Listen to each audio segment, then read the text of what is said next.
Covering के moves मंदी के सौदे कटते हुए शायद आपको नजर आए। खैर आज डबल एक्सपायरी का दिन, तो दोनों इंडेक्सेस रडार पे और निफ्टी 50 के साथ करते हैं शुरुआत। कल सेकेंड हाफ चुनौतीपूर्ण था। दिन के लोज, 200 पॉइंट का दबाव और 24,000 के वो, चाहे वो साइकोलॉजिकली इंपॉर्टेंट हो या वैसे भी जिस तरह के राइटर्स बैठे हैं उसकी अहमियत अपनी तरफ बहुत ज़्यादा है, उसके करीब जाते हुए भारतीय बाजार। आपने शुरुआत में कहा कि आज की ओपनिंग से ज़्यादा इंपॉर्टेंट आज का क्लोज होगा।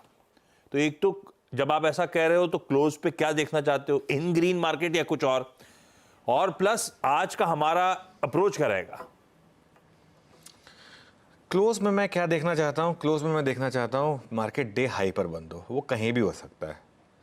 बेसिकली इंपॉर्टेंस ये है कि मार्केट इंटरडे में जो मर्जी करे लेकिन क्लोजिंग डे हाई पर हो। अच्छा, उससे पहले बैन का मामला रह गया था सेटअप में आशीष, वो ज़रूरी है क्योंकि कल 2 स्टॉक और ऐड हुए और एक बाहर हुआ। आरती इंडस्ट्रीज ऐड हुआ, चंबल फर्टिलाइजर ऐड हुआ और हिंदुस्तान कॉपर बाहर आया। नेट नेट क्या मतलब निकला, 16 स्टॉक एफएनओ बैन में, जो इतिहास में कभी नहीं हुआ हमारे। तो ये एक और सरदर्द बना हुआ है।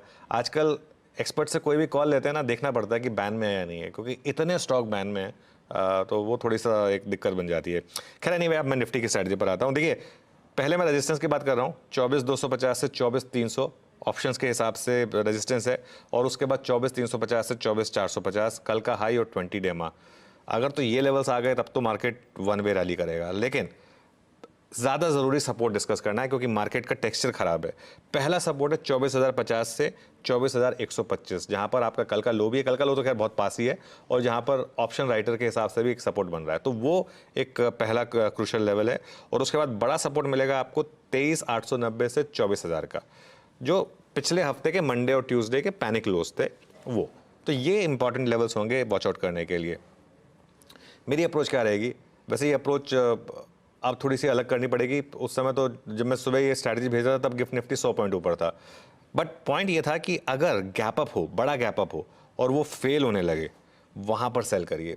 पहला गैप अप तो नॉर्मली सेल हो जाता है। जब भी मार्केट इस तरीके का टेक्सचर दिखाए जहां पर आप डोमेस्टिक न्यूज़ की वजह से गिरें, अगले दिन मार्केट पहले गैप अप में तो सेल आपको दिखा देता है। तो वो अगर सेल हो जाए तो आप मतलब फेल हो जाए तो आप सेल करें, और पहले 15 मिनट का जो हाई है उसका एक स्टॉप लॉस लगा दें ट्रेड में। लेकिन उसके बाद बड़ी ट्रेड मिलती है, नॉर्मली बड़ी ट्रेड मिलती है अगर कल का लो टूटने लगे, सब शॉर्ट होने लगे, उसके बाद मार्केट किसी तरीके से स्टेबिलिटी दिखा दे। वो कहाँ पर मिलती है? 24,050 पर मिलती है, 24,100 पर मिलती है, 24,000 पर मिलती है। वो कहना थोड़ा टफ होगा, लेकिन जहाँ पर भी मिले और अगर 30 टू 45 मिनट मार्केट स्पेंड कर दे उस जोन में और स्टेबल हो जाए, वहाँ पर बाय करें। इन दैट केस आपका स्टॉप लॉस बहुत सिंपल होगा। दिन का लो, जो भी लो होगा वो, उस लो को स्टॉप लॉस आपको लगाना है बेसिकली। ये मैं क्यों कह रहा हूँ? क्योंकि नॉर्मली ऐसे दिनों पर फर्स्ट रैली में सेलिंग आती है, सेकंड रैली बहुत ज़रूरी होती है। अगर सेकंड रैली में भी सेलिंग आ जाए तो दिक्कत, और अगर सेकंड रैली टिक जाए और डे हाई निकल जाए तो आती है शॉर्ट कवरिंग। तो इसके लिए बहुत स्पेसिफिक लेवल्स पे मैं नहीं जा रहा हूँ, क्योंकि बहुत स्पेसिफिक लेवल बेस्ड ट्रेडिंग काम करेगी नहीं। आज आपको स्क्रीन बेस्ड ट्रेडिंग करनी पड़ेगी। टेक्सचर देखना होगा मार्केट का कि गैप अप में सेलिंग आ रही है, रिकवरी में सेलिंग आ रही है या नहीं, या फिर रिकवरी टिक रही है। अगर रिकवरी टिक जाए 30 से 45 मिनट तो बड़ी वाली शॉर्ट कवरिंग भी आ सकती है। इसके लिए दोनों तरफ से तैयार रहें अपने लिए। आज एक ऐसा दिन है जहां आज ट्रेडर को, आज जैसे आप पिच पे उतरे हैं, आपको पता नहीं पिच कैसी है, आप देखें, अगर आपको लगे कि नहीं पिच तो बहुत खराब है तो स्लो बैटिंग करें, लेकिन अगर आपको लगे नहीं पिच बहुत ज़बरदस्त है तो चौके छक्के मारें। आज उस तरीके की मार्केट है। इसके लिए पहले 30-45 मिनट ऑब्जर्व करें, उसके बाद ट्रेड लें। पहले ऑब्जर्व, उसके बाद ट्रेड, और इस शुरुआती जो ऑब्जर्वेशन का टाइम होगा उस वक्त होंगे मदद करने के लिए आपको आपकी स्क्रीन पे अनुज और साथ में वीरू। बढ़िया तरीके से कुछ भी समीकरण बैठ रहे होंगे तो उस पर चर्चा बट ऑब्वियस है इस प्लेटफॉर्म पे हो रही होगी। कोई ट्रेड छूटेगा नहीं। निफ्टी की रणनीति आपकी स्क्रीन पर है। निफ्टी बैंक कल खासे दबाव में आया। एचडीएफसी बैंक है राइट फ्रॉम द वर्ड को दिक्कत में, लेकिन उसके बाद उसको ब्लेम नहीं कर सकते, बाकी कॉन्स्टिट्यूएंट्स भी दिक्कत में थे, और अब बहुत क्रूशियल जोन्स के आसपास आके निफ्टी बैंक की कल सेशन की समाप्ति हुई है। क्या वॉच आउट करेंगे और क्या अप्रोच रखेंगे? देखिए, बैंक निफ्टी में कल तो ऑब्वियसली जो हमारी रिकवरी थी उसको एचडीएफसी बैंक ने पंक्चर कर दिया। आपने खुद बोला 746 पॉइंट गिरा, जिसमें 600 पॉइंट एचडीएफसी बैंक के थे। ये दिक्कत होती है एक ऐसे इंडेक्स में जहां 30% एक ही स्टॉक का हिस्सा हो। इसके लिए बैंक निफ्टी जो है ना, मैं हमेशा बोलता हूँ bank Nifty more of a gambling instrument है मोर देन एनीथिंग एल्स। खैर एनीवे, बैंक निफ्टी अब आ गया है मेक और ब्रेक लेवल्स पर। बहुत क्रूशल है मेक और ब्रेक लेवल। आशीष कल का लो देखिए 49,785। पिछले हफ्ते के लो देखिए, पिछले हफ्ते जो मंडे और ट्यूसडे के लो हैं उसमें एक तो लो था 49,782 और जो असली लो था, जो पैनिक डे का लो था, वो था 49,659। तो उससे कोई बहुत ज़्यादा दूर नहीं है हम।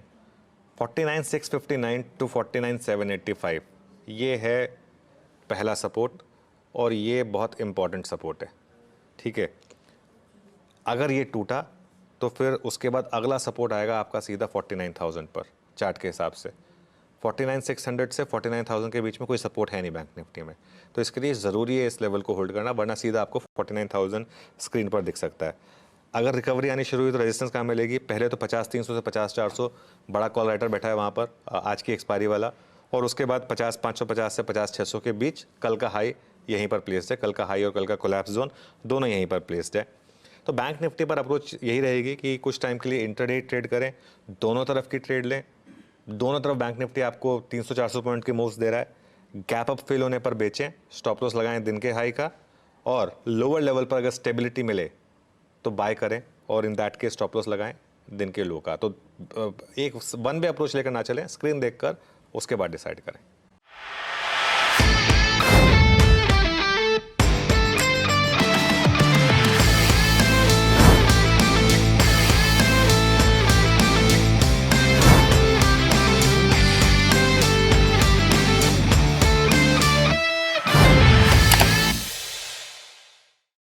बता दें कि मनी कंट्रोल पर दिए गए विचार एक्सपर्ट्स के अपने निजी विचार होते हैं। वेबसाइट या मैनेजमेंट इसके लिए उत्तरदायी नहीं है। यूजर्स को मनी कंट्रोल की सलाह है कि कोई भी निवेश निर्णय लेने से पहले सर्टिफाइड एक्सपर्ट की सलाह लें।